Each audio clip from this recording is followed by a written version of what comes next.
J'ai eu l'occasion de voir une famille en Argentine qui me racontait que ça fait 35 ans à peu près que mon père, qu'Akadosh Baruch Hu le protège, lui donne une longue vie, une bonne santé. Il a l'habitude de venir en Argentine régulièrement. Il est à la Yeshiva, très très beau makom, Baruch Hashem.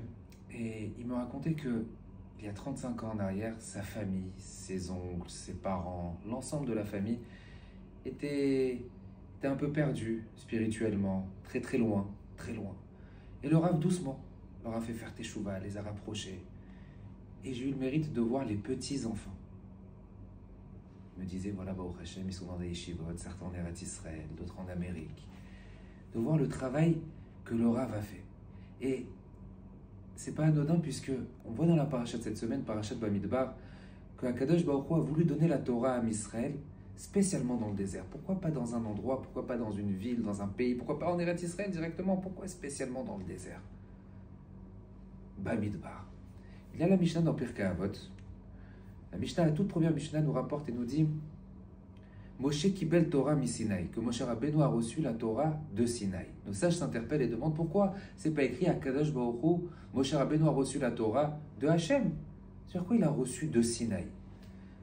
Mon père a donné cette explication, il a dit que Moshe Kibel Torah mi Sinaï, Moshe Rabbeinu s'est dit quoi? Moi je suis à la hauteur de recevoir la Torah de Hachem. Je ne suis pas à la hauteur de recevoir la Torah de Hachem. Qui je suis?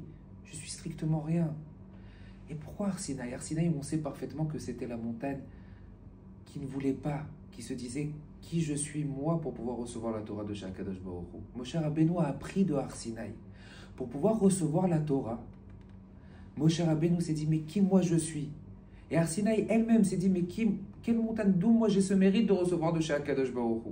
Donc c'est pour ça que c'est écrit Moshe Kibel Torah, Moshe a reçu la Torah de Arsinaï qui symbolisait l'humilité.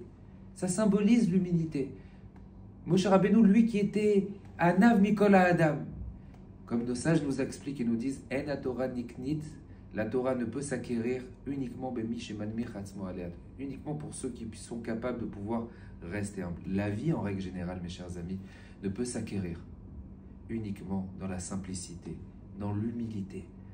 Une personne qui a beaucoup de gava, une personne qui a beaucoup d'ego, n'a pas de réussite. Au début, effectivement, il va avoir de la aura autour de lui, mais après, Akadosh Baruch Hu ne supporte pas. C'est pour ça que Akadosh Baruch Hu a donné la Torah dans le Midbar, dans le désert. Pourquoi spécialement dans le désert? Parce que le désert est abandonné. Le désert n'appartient à personne. La Torah, elle est là, elle est disponible. C'est notre mode de vie, c'est notre réussite. Celui qui la suit, celui qui essaie de l'accomplir, celui qui arrive à être humble à travers les valeurs que la Torah nous inculque, ne peut avoir que de la vraie réussite dans tous les domaines pour pouvoir mieux servir à Kadosh Baruch Hu. À la veille de Shavuot, on est le Shabbat Kala, le Shabbat juste avant Shavuot, qu'on essaye, peut-être on va avoir de la gava dans certains moments, mais qu'on essaye d'acquérir dans certaines situations, de la hanava, de la simplicité, et vous verrez les brachot et les yeshuot qu'on peut avoir. Je vous souhaite un excellent Shabbat, Bezrat Hashem.